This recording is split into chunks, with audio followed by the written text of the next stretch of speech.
Hey TYT, I'm Nomiki Konst here in Washington, D.C., where we are here celebrating the Stamp Stampede and Young Turks event talking about money in politics, stamping money out of politics. If you recall, 8 years ago, Citizens United went into fruition, and everything has changed since then. We had a $1 billion plus campaign for president in 2016, and now we are in the swamp, and it's getting swampier and swampier, and I think some think it's not going to change anytime soon. But we are spending the day here talking about ways that activists like you and people around the country are organizing to get money out of politics, and we have some of the biggest leaders here. Before we get to this great interview, just stay tuned. We're going to be doing an event with Ben & Jerry's Ice Cream. They're going to be doing an interview with me just after this interview, so make sure to stick around afterwards. I want to make sure to promote that in the beginning, so for those of you who are interested. But we have Jeff Clements here, and Jeff Clements is notable for filing an amicus brief on Citizens United. Is that correct? That's right. Okay, he serves as the president of American Promise. He was an assistant attorney general and chief of the Public Law Enforcement Bureau in the Attorney General's office in Massachusetts, so you know a lot of law. And he's the author of Corporations Are Not People, Reclaiming Democracy from Big Money and Global Corporations. Quite a bit there. And then we have Rio Tazwell, who's the manager of Government by the People. It's a campaign why young people should care about money and politics and what they can do to help. And that's really important because, you know, this is something that young people should be engaged in, as we see so many folks who joined the Bernie campaign were interested in this. All right, I'm going to start with Jeff because, you know, there's a lot of history here as to how we got to this place. Before we get to Citizens United, can you just explain to us when it started getting out of control, when money started to take over our political system and government? Well, you know, it's been building, Naomi, since really since the beginning of the Republic. Americans have had to deal with the dangers of corruption, and the Constitution was designed for that. That's why Americans have been able to pass laws keeping money out of our political system. Back in the Gilded Age, corporations and the billionaires of the time took over the political system. The Supreme Court was striking down minimum wage laws, maximum hour laws, basic public safety laws in a period much like today, and Americans responded. So Americans responded again after Watergate, and that was a campaign finance scandal in a lot of ways where the Nixon White House was running all kinds of shenanigans out of the White House, and it was a campaign finance scandal. And after that, we passed a pretty good law to limit contributions, and then it got chipped away. The McCain-Feingold law, taking us up to date almost into the 2000s, was passed, Bipartisan Campaign Reform Act, because people started doing the loopholes and trying to pour money into campaigns. So, you know, then that was a bipartisan law that kept corporate money out of elections, union money out of elections, in part billionaire money out of elections, and the Citizens United case came along in 2010 and just bulldozed all of that. And it not only bulldozed that particular law and subsequent cases, following cases along the lines of Citizens United, it overturned really a whole century of law. There have been state laws trying to keep money out of our political system going back to 1912 that this Supreme Court has struck down. So we're in a new Gilded Age. We got to fight back for our rights as citizens, just like Americans did before us, or we are going into plutocracy and oligarchy. That's the significance of the Citizens United decision. And, you know, fortunately, we have a lot of good responses, and I think it will turn around, just like we did in the last Gilded Age. We're going to win a constitutional amendment. The Supreme Court is going to be reversed by the people in using the constitutional amendment process, and Citizens United will be a bad dream that we'll look back and see how we almost lost our democracy if we respond today and going forward to make sure we overturn that decision. So breaking down what Citizens United was, I mean, we've heard corporations are not people, but what does that actually mean? Like, what does it mean for everyday people, everyday folks who want to run for office, all the way up to the presidency? Yeah, so what it means is if you want to run for office and you're not in the pocket of a corporate interest, you have a very hard time doing it now. When the Supreme Court decided the Citizens United decision, they basically fabricated a notion that corporations are just like people and have a free speech right to to spend unlimited amounts of money. Both of those are wrong. The idea that money is speech and corporations are just like people and have free speech rights to spend money to influence our elections. But the problem with corporations is, A, they're global. Nobody knows where the money comes from. B, there's a whole lot of it, trillions of dollars, not just billions of dollars. And C, they have interests that aren't the same as the people's interests. They're for profit. They have a very narrow interest, whereas the people in the country have a mix of interests, from the environment to the economy to you name it. And so when the Supreme Court said corporations have the same rights as people and can spend unlimited money, it is completely counter to our human constitution. That the Constitution opens we the people, not we the corporations. So Citizens United really violated basic precepts of American law and our Constitution, and they did it in the most dangerous, reckless way possible by opening the door to all this corporate money from all over the world to come into our political system. Going back to that moment when the Supreme Court decided this, do you think there's been any buyer's remorse from some of the justices? I know that sometimes they come out later on and say we had no idea the effects, or if we had to go back in time, we would maybe ask different questions. Yeah, one would hope. I mean, the damage has been so clear. I think most Americans know. If you look at not only polls but ballot initiatives we've done calling for the reversal of Citizens United, over 80% of the American people know that this is a toxic, dangerous decision that must go.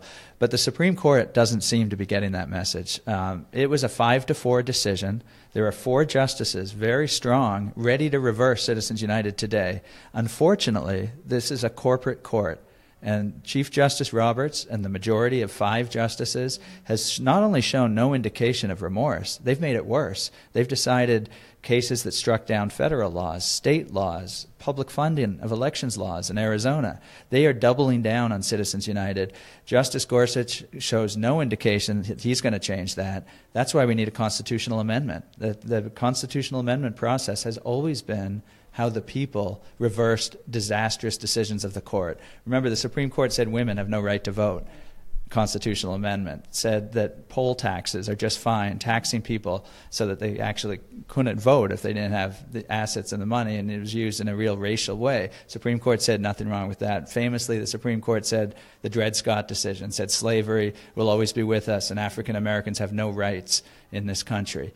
All of those decisions, the people overturned with the amendment process. So we can't wait for the court. There's not enough of them showing remorse. There's 4 of them who do, but there's no sign that this president is going to appoint a justice to change that dynamic. It's up to us. Before we get to the process of amending the Constitution, I want to talk a little bit about the people, as you say. Rio, you've been out there working with young people on educating them about money in politics. It's a little bit wonky. I mean, I remember when I was younger and I would read about money in politics. It's very legal. It's a little disconnected probably from most young people. How is it that you're able to communicate how important this is at this time? Yeah, absolutely. So I think fundamentally speaking, a lot of people understand that our government is not functioning properly and that it is beholden. It isn't? Are we in a shutdown right now? I don't know if you guys know. We're in a government shutdown. Newsflash, our government does not work very well in terms of not working at all right now. It's technically shut down, but it is very much captured by special interests that basically have subverted the role of government to serve their own interests. And oftentimes those interests are very powerful and wealthy and are using government to essentially create more wealth for themselves. And I think a lot of young people, a lot of people in general across the country recognize that, there's a lot of corruption. And unfortunately, I think that's sort of the extent of a lot of people's understanding. They think government's corrupt, nothing I can do about it. And it breeds a lot of cynicism. And unfortunately, I think that actually compounds the problem exponentially, because the only way that we can reverse this systemic corruption that decisions like Citizens United have created is by people stepping up and holding their politicians and elected officials accountable and passing reforms. And I feel like that's really where we need to be putting our focus, is on the reforms that there are that we can pass right now that can clean up, to a great extent, this culture of corruption that we see in Washington and in state capitals all across the country. And, one of those reforms is a constitutional amendment, like Jeff was saying, to overturn Supreme Court cases like Citizens United, but there's a whole host of reforms that can really do a lot in terms of creating a more representative and equal democracy. We can pass models of public financing of elections, giving people a way to go and raise small dollar donations from their friends and from their neighbors, and the government can match those donations so that people can effectively raise enough money to run a competitive campaign without having to seek those high dollar donations from well-heeled donors. That's I live in New York City, and that's we have that in New York City, and it's incredibly popular. How many other cities right now or areas in the country have they passed that? There's been a number of big cities that have done it, and actually D.C. just became the most recent major city to vote in favor of enacting a system of public financing. Actually, just the other week, it was I think 2 weeks ago, they voted unanimously, 13-0, to approve this model of public financing that was actually adapted off of the New York model. That's one of the campaigns that I work on at People for the American Way, was supporting this push to get public financing in D.C. And in the early stages a couple years ago, when we were looking at the different models, we decided to go with the New York model. But there also are other models. For instance, in Seattle, they've got a really innovative model where they've actually implemented democracy vouchers, where every eligible citizen in Seattle is mailed credits, democracy credits that are worth a certain amount of money that they can then give to the candidates of their choosing. So they don't actually have to put up any of their own money at all. There's a public fund that's set aside for elections that any person that's eligible to vote can help distribute to their candidates of their choosing. And that's just even a step further in terms of kind of decentralizing the system of public finance and putting the power in the hands of the people.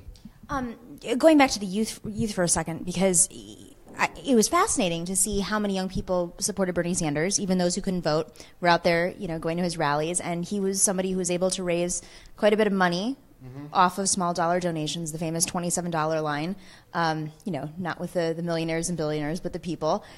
Do you think that inspired a lot of young people to become interested? Are you finding there's a difference in interest now around campaign finance than, say, before the presidential race? Without a doubt, yeah. I think it's certainly an understatement to say that Bernie Sanders struck a chord with a lot of young people in particular. And I think what he did very effectively is kind of isolate the issue of, having a system where millionaires and billionaires have basically bought their way into, getting what they want from government. And he was able to put it in very blunt terms that I think a lot of people aren't used to hearing politicians, talk about the system in that way. And I think we've seen a lot of young people really get fired up about the political process and calling for a political revolution and really understanding the systemic factors at play when we're talking about corruption, because it's about this system of money in politics. And I think Bernie absolutely was able to kind of strike a chord with folks, and we're working to mobilize those people into taking action on reforms, because unless we can pivot from talking about the problem to talking about the solution, we're really not going to be able to make progress, which is why groups like American Progress and People for the American Way and many other groups that we're working with are trying to get candidates to take a stand on these different reforms, whether it's a constitutional amendment or public financing, so that we can get people elected that are pledging from day one to fight for these reforms. So let's pivot to that, some of the solutions. There's a lot of conversation about a constitutional amendment. With my simple mind, I always wonder, how can you get a constitutional amendment passed in a Congress that's funded by a bunch of people who are on the take from corporations for the most part? Is there some other strategy that I'm not aware of? Yeah, well, there's a strategy that's worked every time we've done an amendment, and most of the time the Congress that created the problem and succeeded in an old system that Americans want to get rid of has to be forced to do what they don't want to do. I mean, remember, Naomi, we had an amendment that made us able to elect senators. The same Congress that passed that amendment also passed the right of women to vote amendment. This was an all-male, unelected Senate. They didn't do it because they wanted to. They did it because the people had organized and pushed and fought for their rights. And that's what our fight is now. It's a fight for our rights. So at American Promise, we promise, every American can actually help advance this fight, and we will make Congress do it. And if they don't, they will lose. That is, I agree with Rio. It is time to take this strong consensus. We've won in 19 states that have formally called for this amendment, 800 cities and towns, millions of Americans. We have 40-plus senators on board. We have 150 members of the House on board. And 2018 is key. We need everyone out there to join the fight. Go to AmericanPromise.net. Get the pledge form, make your candidate sign a pledge to support this amendment, and if they don't, A, don't vote for them, and B, tell the others. Tell other voters that that's not the person we want. We're going to be getting that pledge out all around the country. We're doing ballot initiatives in Wyoming and Massachusetts. This isn't driven by Congress. Congress is always the last to know with amendments. It's driven by the people, and we will move that 150 plus to 290 in the House and 67 in the Senate, not tomorrow. But if we do our job today, it'll be much faster than people realize. And I think we will see a very different looking Congress after the 2018 election. If we get out as citizens and do our work, we'll see a very different Congress after that, and we'll get this amendment done. 19 states, I mean, just for those of you who aren't aware, that's not just Democratic states. No, sure Right now, Democrats don't really control a lot of states, if you recall looking at that map. So how are you able to get this seemingly progressive issue passed, supported in these red states? Yeah, that's the huge opportunity. People don't realize Americans want this. It doesn't matter if they're conservative, progressive, independent. And I can give you just a few examples. Montana, when Mitt Romney beat Barack Obama by more than 10 points in 2012 in Montana, those very same voters voted 75% to 25% on a ballot initiative for this amendment. I can give you another example. Paul Ryan, the Speaker of the House, when he passed that tax bill to benefit billionaires and corporate donors, the Koch brothers literally dropped off a check a few days later for $500,000 to Paul Ryan's super PAC. Now, Paul Ryan's hometown, Janesville, Wisconsin, had this amendment on a local ballot. It passed 84%. Wow. We win this in red states, blue states, and so that's the power we have. And so I think Rio's quite right. It's we not only have to pivot to the solution, we got to roll up our sleeves, start stamping bills today, and then get out and do what those strong folks are doing, American Promise members and others all over the country, organizing locally, winning those ballot initiatives. And believe me, we're going to have Paul Ryan sign this pledge to stand with the people or stand with the donors, his own constituents, 84%. And we'll make sure those 84% know what his answer is. Because, we want Republicans, Democrats, independents on this. And the people want that too. So what can the people do right now? How do they start getting? I'm going to open this up to both of you.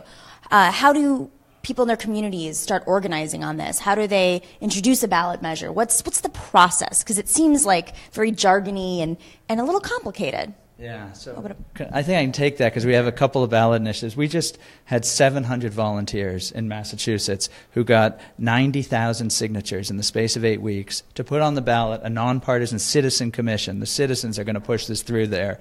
And so how did we do it? Well, at AmericanPromise.net, you can contact us. We will get in touch with you.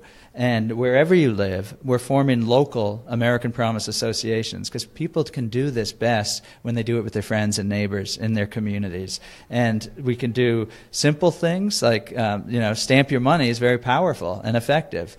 Join American Promise. I'm going to bring a prop out just so you guys know what we're talking about. Good, yeah. We're going to stamp with Ben and Jerry, stamp money out of politics, and it's a viral marketing mechanism essentially for this cause.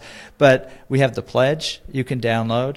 And you can form your local American Promise associations. We have monthly calls. We're organizing. We're all over the country. We've gone from literally 0 to 150,000 Americans in every single state. And so we will help people get started. I'll give my email address, jeffc@americanpromise.net. If you want to work in your community on this, shoot me an email. Jeff C. at AmericanPromise.net. I'll put you in touch with our citizen empowerment coordinators, and they actually work directly with you and your community and help, get you the information you need, the tools you need to organize locally and to do the big things like these ballot initiatives. And you know what? It's fun. It's actually fun and inspiring, and you get to work with really cool people. So. How about you, Rio? What would you say if folks want to get involved, young people want to get involved with, what can they do? Well, absolutely. I would echo what Jeff had to say in terms of getting involved with American Promise. They've got great ballot initiatives underway, and we're excited to be plugging our members into those efforts. And there's a lot of groups that are working to engage their members to mobilize in support of ballot initiatives. But also, there's the legislative route. Many of these states that have already pledged to supporting a constitutional amendment have done so through the state legislature. And to do that, a lot of it comes down to mobilizing a broad coalition of organizations to put pressure on state elected officials and let them know that we want them to take a stand on this issue, introduce a resolution supporting a constitutional amendment, and then build support for it. And fortunately, with the issue of money in politics, it's so intersectional that you can literally go to any type of advocacy organization. Almost any issue you can think of is affected by the influence of money in politics in one shape or another. For instance, if you're really passionate about addressing climate change, money in politics has made it infinitely more difficult to address it because, big money coming from the fossil fuels industry has really stymied any real attempts at reform in terms of, reducing carbon emissions and whatnot. Income inequality, student loan debt, health care, mass incarceration, you can go on and on. All of these issues have, a tie-in to the influence of big money in politics. So one of the things that we do at People for the American Way is reach out to different types of diverse organizations that are working on all of these, complex systemic problems of the modern world and talk to them about how money in politics is actually a fundamental part of why it's so difficult to make progress on these other issues, and work with them to engage their members in building support for not just a constitutional amendment, but also, increasing disclosure, systems of public financing. And as far as how people can get involved, there's so many organizations that are doing great work. I definitely would recommend, signing up and just getting emails from a group like People for the American Way, or really any number of the groups that are supporting today's live stream. You can find out about opportunities to take small actions, whether it's calling your member of Congress or showing up for an in-district lobby day or writing a letter to the editor, or even just, posting on social media and raising awareness about the fact that there are solutions to this systemic problem of money in politics is a great way to start the conversation. Because again, and I was touching on this earlier, I think one of the biggest problems is that people are so cynical and disengaged from the political process. They believe that there is no real fix to this solution. But the fact of the matter is that the framers of the Constitution knew that they had an incomplete document.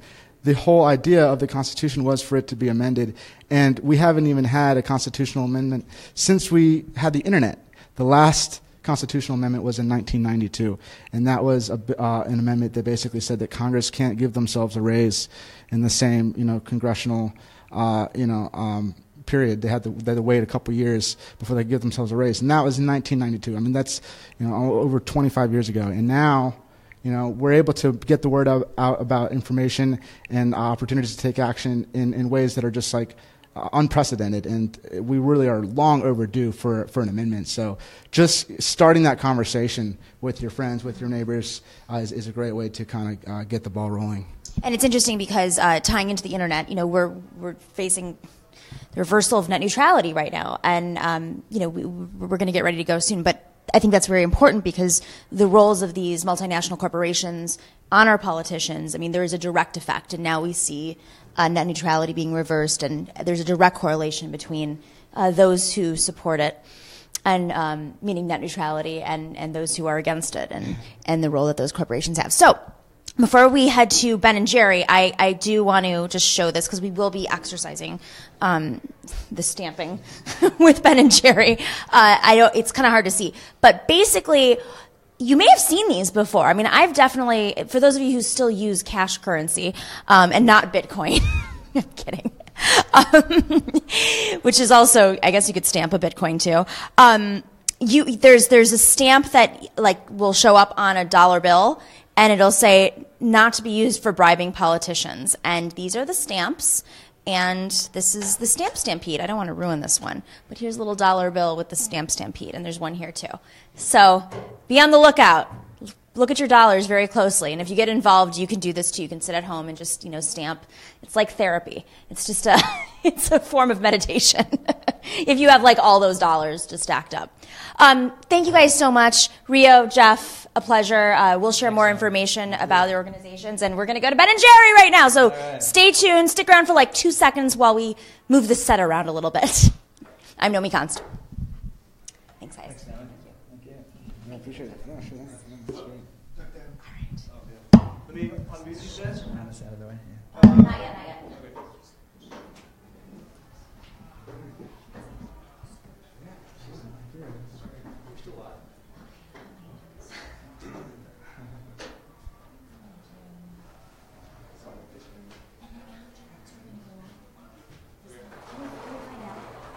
Just pick up the thing where you can hear them and talk to them. So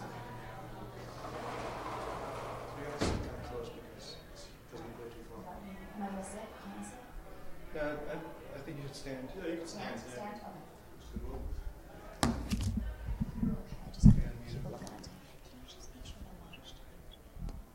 Yeah. Can you hear them? Can you guys hear me? Yo, we hear you.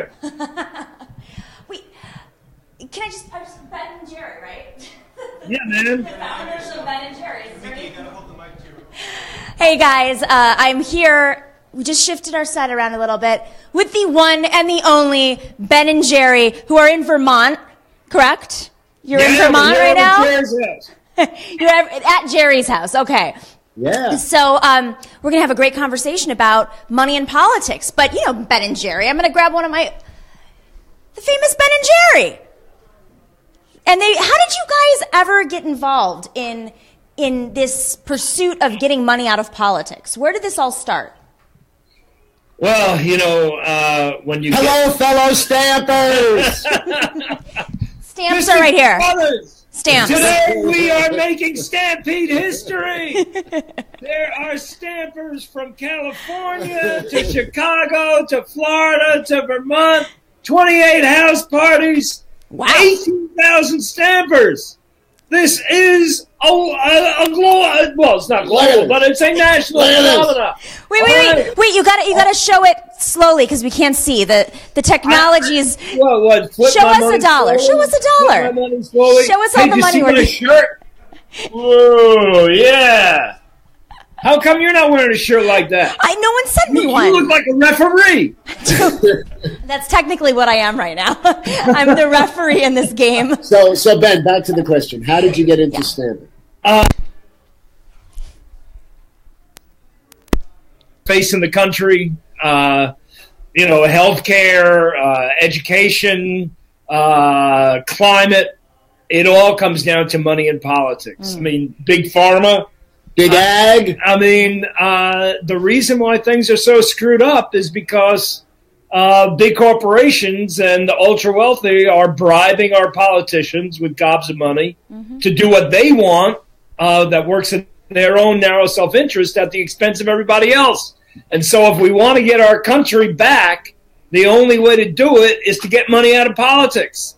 And the only way to do that is to make your voice heard. And the best way to do that is to stamp your money, make your money talk, make your money scream. I mean, today, we've got just about pledges for just about 2 million bills that are going to be stamped in the week leading up to today and today. Times 875 people per bill. I mean, that's a huge amount of money. I mean, Ben is very excited. It's like huge. I can sense that. Huge. You guys are huge. Sounds familiar. Together, we are the hugest. Together, we're going to make our voice heard, and that is that public opinion, and that's what forces Congress to get money out of politics. So Ben, how many years has the stampede been going on? I don't know. I just keep on stamping. 4 years, 5 years. But it's growing. I mean, it is the momentum is incredible. Particularly, I mean, month by month, quarter by quarter, building up to this J21 event. There is a huge acceleration.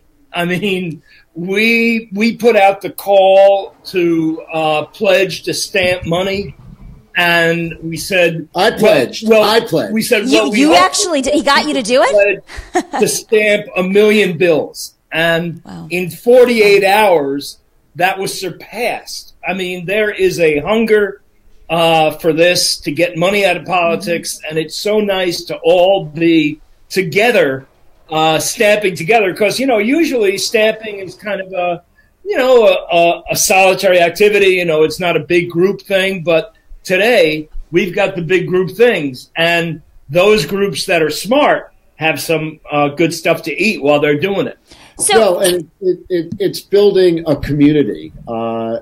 It's obviously going to take a lot of work to change the system, but it takes people, and we've got the people, and working together, it's a wonderful thing. I mean, as Ben said, it's normally solitary stamping. I've been stamping with Ben today, which, you would think he and I would stamp together a lot, but we really don't.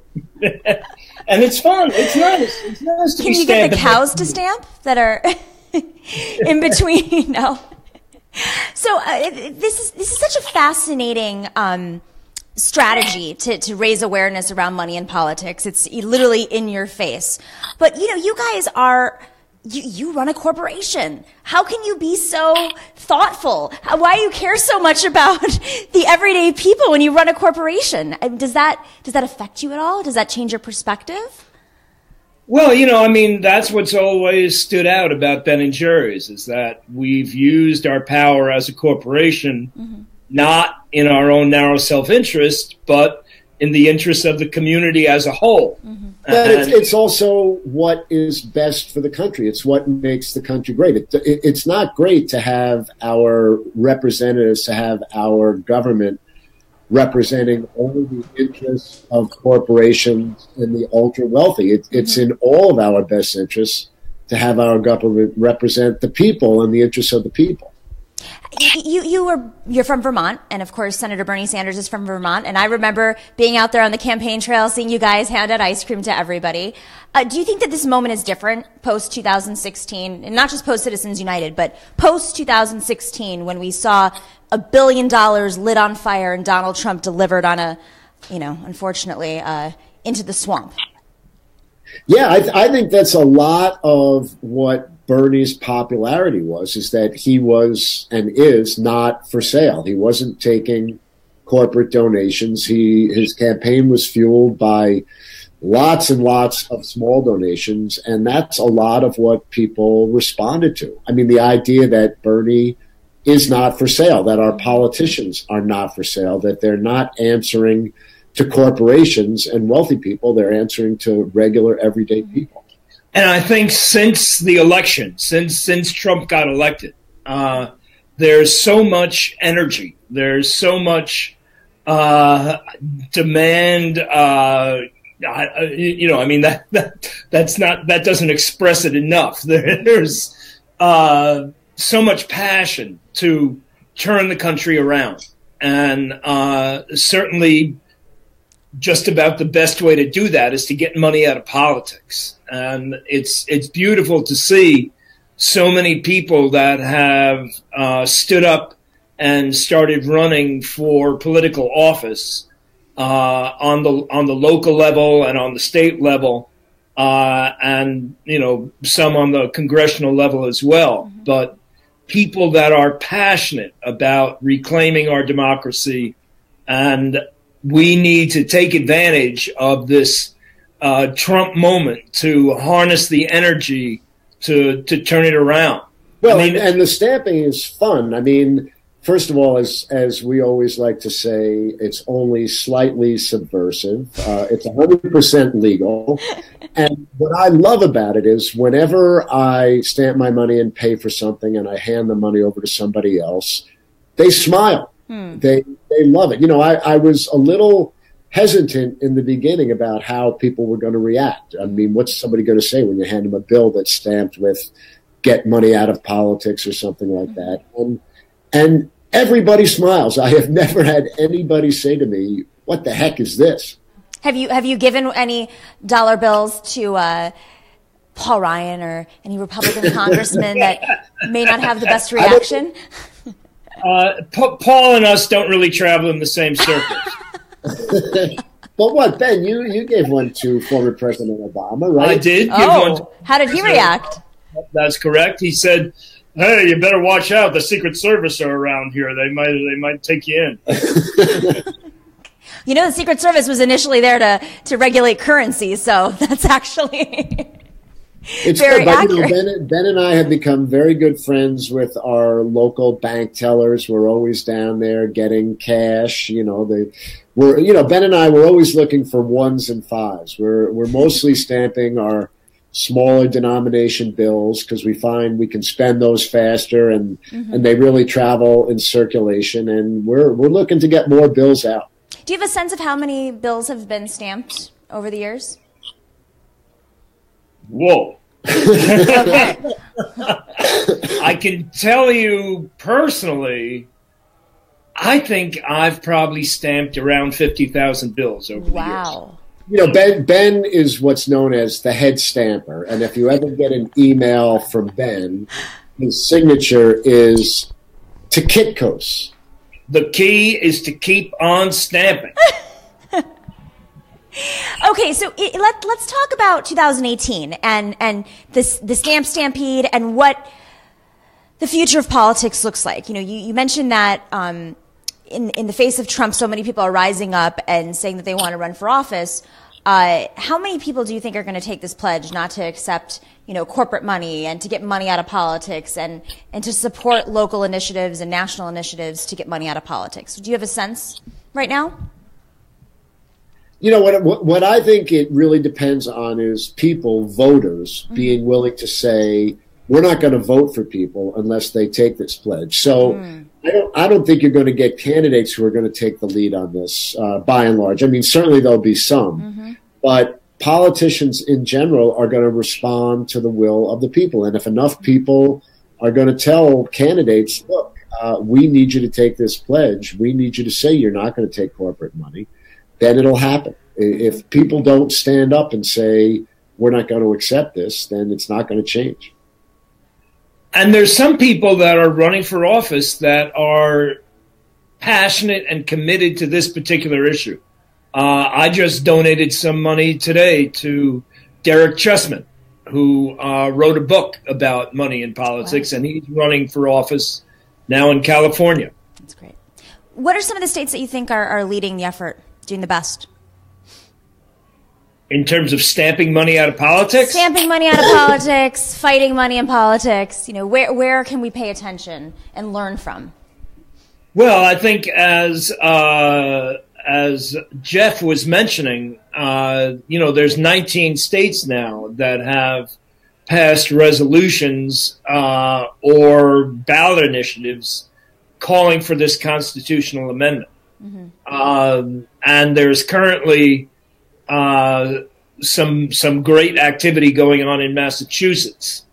So, I think California and Massachusetts are two of the really good ones. But there's Colorado and Montana also did it by ballot initiative. Yeah, and as people understand, this is a big initiative. There's a lot of different groups working on the issue. The stampede, stamping money is just one small part of it. So there's groups all over working on it. I think what works so well about stamping money is it allows everyday people to use their voice in their own free time, stamping money and getting it into circulation to have everybody's voice be heard. Well, and what's great about the Stampede, and especially about today's event, is that it's drawing from people in all the different groups that are working to get money out of politics. Because no matter which group you're part of, making the demand public by making your money talk, making your money scream, making this very public petition on steroids by stamping money works for all the groups. It's something we can all do together. Have you seen any politicians take this pledge that you, maybe at the federal level, that you would have never expected they flipped positions, you convinced them otherwise? Any big surprises?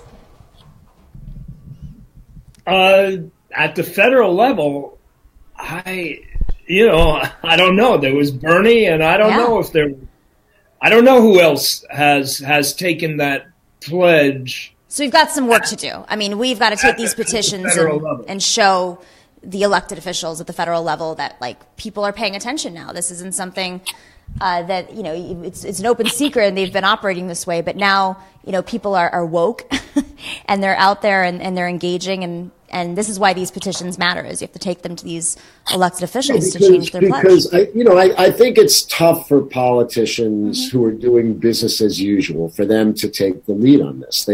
You need to hear from voters, from citizens, that there needs to be a change. I mean, the politicians who are currently elected are doing really well at working the system as it is. And it may be a little unreasonable to expect most of them to take the lead. You know, someone like Bernie is the exception. And, you know, I think there's a lot of politicians that are against this system. You know, Jeff talked about all the senators and the members of the House that have signed on to this amendment. But in the current system, it's just about impossible to get elected to federal office unless you're taking large sums of money from, I don't know, rich people or corporations. I mean, they've said that, well, I need to play by the existing rules, but when I get elected, I'm going to change the rules. And, you know, I think, you know, at the federal level, that's valid unless, until we can get more guys like Bernie. And, you know, Bernie was a phenomenon. Hey, Ben, can you talk a little about personalized stamps, the Stampede 2.0? Yeah, you know, I don't know how many people are aware, but now we have upgraded the Stampede, and you can get a stamp that has your own personal code on it. Ooh, that's fun.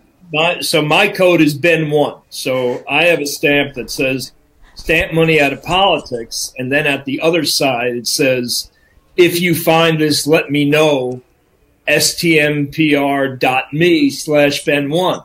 And people find this bill, they go online, they report it, and I find out in real time that, you know, the bill that I stamped in Vermont was just picked up in Wisconsin.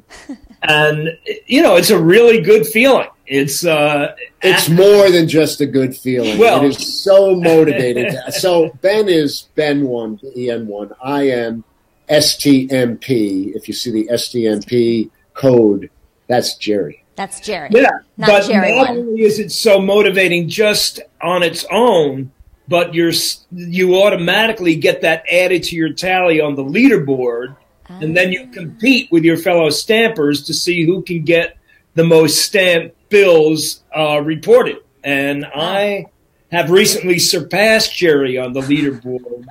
I think I'm up at around number 5. You know, it just makes it a little more fun because, you know, you're stamping the bills and you keep the big picture in mind. You know what the goal is. You know what the big issue is.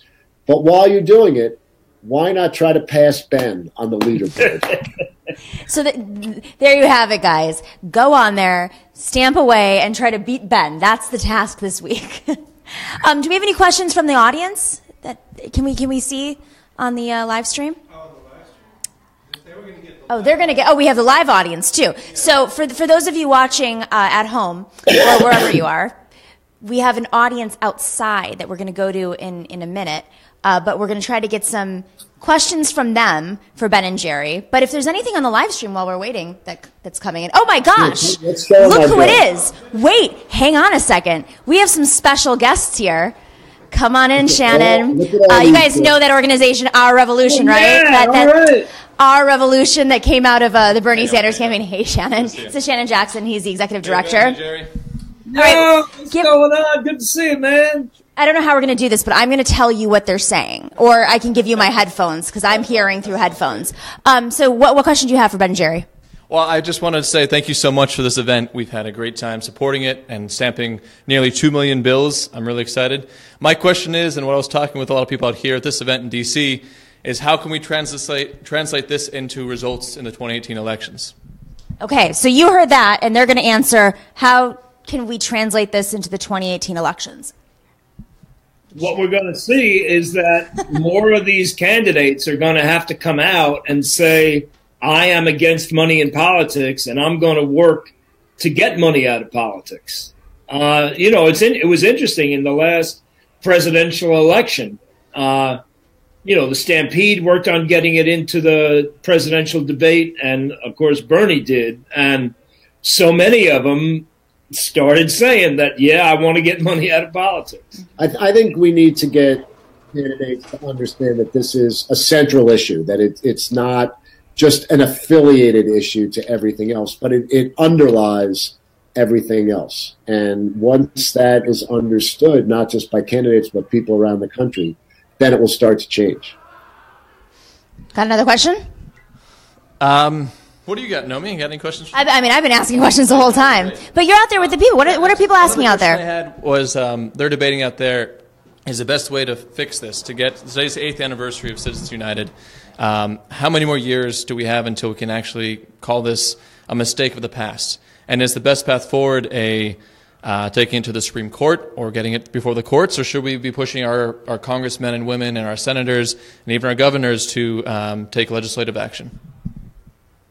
All right. Back to sharing an earpiece. Come on. Nice and close. What do you guys think? I think the constitutional amendment is the best solution. I think on the way to that solution, there's legislation that can be passed on the local level, like they did in Seattle, on the state level, and also federal legislation. So we need to be doing all those things. But the biggest thing we need to be doing is making our voices heard. Public opinion counts for everything in this country. If you make your public opinion visual and you make it heard on a constant basis, which is what the Stampede does, then the politicians come around. They always have.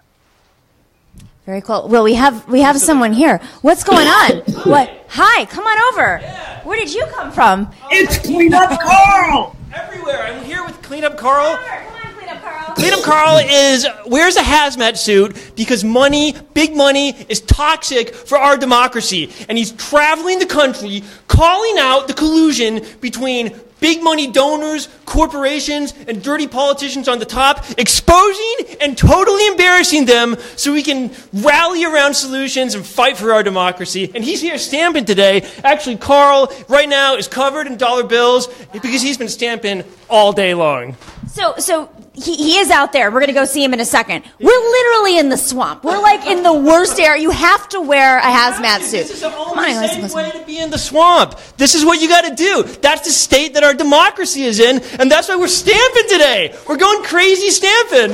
So much energy. I can't believe, this is amazing. So excited about this. We're stamping up a storm. You're stamping up a storm. Do you have any questions for Ben and Jerry? Hey guys, how can Mayday members and everyone else around the country get involved to fix our democracy? We're going to share. Clean up Carl rocks. We are so happy to be working with Mayday and Represent Us and Move On and Our Revolution. Great. Fantastic. All right. We're going to take some more questions. Do we have any from the audience? Thank you, Cleanup Carl. Thank you. Come on in. We're taking questions. Who's next? I'm holding court for you guys. This is fun.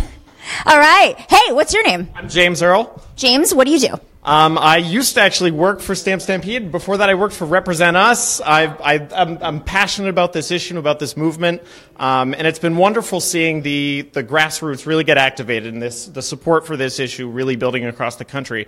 But Ben, Jerry, as business people, the impact that you've been able to have because of the resources at your disposal, how do you think that we can get more business people involved in this movement and interested in this issue, and put their resources to work as well? Great question. Here, we're going to share a headset. Sure.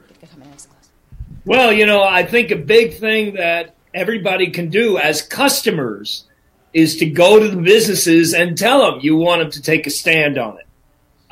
It's amazing that businesses are pretty responsive to their customers. And that's the way it is at supermarkets. A customer goes to a supermarket and says, I want you to carry this product. They carry it. And I think when customers say, especially with the Stampede, we have these stamping stations available. There's one by your right elbow on the table. You can take those stamping stations into your local businesses and say, hey, would you put this on your counter and help support it and help spread the movement? That's great. Do you have any other questions? That's all for now. All right. Thank you so much. All right. So what's the public saying? We have some questions from Facebook Live. All right. Oh, wait. But wait, there's more. We have a baby stamper. Hi. The stamper. Oh my goodness, come on over This here. is great. Hi, what's your name? My name is Yael. Yael, and who's this? This is Leo. Hi, Leo. He just woke up from a nap. How old is Leo? 3 months. 3 months. Long Yeah. hair. So do you have a question for Ben and Jerry, or does Leo have a question for Ben and Jerry? So I have a question. So what do you think that average citizens can do practically to kind of move the country forward and to shift us from a perspective of where we give kind of corporate giveaway to really respecting the rights of speech and everyday Americans to access, government and their representatives? What can the average person do? I really think the most effective thing that you can do is to be stamping money and paying for all the stuff you buy in cash in small denominations. That makes your money talk. It makes it scream. It's essentially like putting up loads of little miniature billboards. And especially when you consider the idea that you're doing it along with the thousands of people, the tens of thousands, just about 100,000 people now that are stamping money, it just keeps on getting more and more powerful. And I think the other thing that the average person can do is to support local candidates that have taken a stand on this issue and have taken pledges not to take corporate money. And then you can work to get laws passed in local municipalities like the one that was passed in Seattle, whereby everybody in Seattle gets the same amount of money as a voucher to give to candidates so that everybody is equal. You know what's an amazingly effective thing is letters to the editor, or whatever's the current form of that. Form. People really read letters to the editor from their local townspeople or their fellow townspeople, and just speaking to your neighbors, speaking to your friends makes a big difference. That's right. Thank you. Thanks. Look at this. Thank you. Bye. That's a really interesting point you bring up, though, about paying in cash. We have to remember that these banks are very involved in this process. So is that another aspect of stamping cash that we haven't thought of? Yeah, absolutely. That is another part of stamping, of paying with cash and, not using your credit cards. Credit cards are essentially supporting the Wall Street financial big banking community that has been lobbying Congress to be able to kind of charge ridiculously high interest rates and in general to take advantage of the population. Right, to not have financial regulation. Right. Oh, we remember. All right, we have another question. Come on over. Hi. Hi. Come on. Nice. Hello. Hello. What's your name? My name is Bobby Lippman. I'm with MocoVoters.org in Montgomery County, Maryland. Oh, yeah. And here's the question I have for you guys. I know you guys helped Howard County pass public financing elections. We already have it in Montgomery County, and it's working splendidly. We're happy to give you guys the details, but it's working great in Montgomery County in the race that's working right now. But here's the thing. The Maryland legislature has a history of corruption, also sexual harassment. But we have pending a bill, February 6th, that will allow a county to publicly finance the delegates and senators from that county. Now, here's what's interesting. There's been a bill pending statewide for a decade to publicly finance the delegates and senators to the General Assembly, which is the state legislature. But that has been stalled for 10 years. So we proposed earlier this year that there be public financing of elections at the county level, financed by the county, and that bill comes up for hearing February 6th. And I'd just like to know whether you guys feel there's anything you can do to support us at the February 6th hearing. I'm going to put you, we're going to share. Well, we got lots of ice cream. We got lots of ice cream, he says. I'm not really that hip to the action in Montgomery County. So I all I can say is that if you need ice cream, we got it. There you go. Okay, that's fair enough. Thanks a lot. Keep Start up the good work. stamping. If you need some stamps, we got that There too. you go, the stamps. It is interesting. If I'm not sure if I'm correct on this, but I think I have to double check this, but I'm pretty sure that the Maryland legislature is also allowed to simultaneously be lobbyists, which blows my mind that this is even possible in 2018, that you can have lawmakers who are also lobbyists. Insane conflict of interest. All right, so I think we have any more questions from the audience? We lost our cell phone. All right. Any final thoughts? Because we've lost the questions. Ben and Jerry, final thoughts. My final thought is that this is a beautiful day in the history of the Stampede, in the history of our country, and to all the 18,000 stampers that are stamping today and have pledged, I just thank you from the bottom of my heart, and it is so good. It feels so good to be in this together and making our voice heard together. Jerry? I'm with you 100%. Thank you for everything that you do, for the great ice cream. There's ice cream outside. I want to go finish my ice cream. Thank you for your commitment to this and for joining us today from your home in Vermont. And hopefully we can do this in person again soon to celebrate the fact that we've been successful at getting money out of politics. All right. Keep on looking. Keep on stamping. Keep on stamping. Thanks, guys.